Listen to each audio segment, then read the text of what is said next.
पतावे पड़ा गे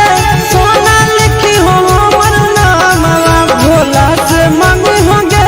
पगली हमर सजनवा बेल पतावे पड़ा गे सोना लिखी हो हमर नामवा भोला से मांगी होंगे पगली हमर सजनवा बाबा जी खुश होला के चढ़ाई हो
संखा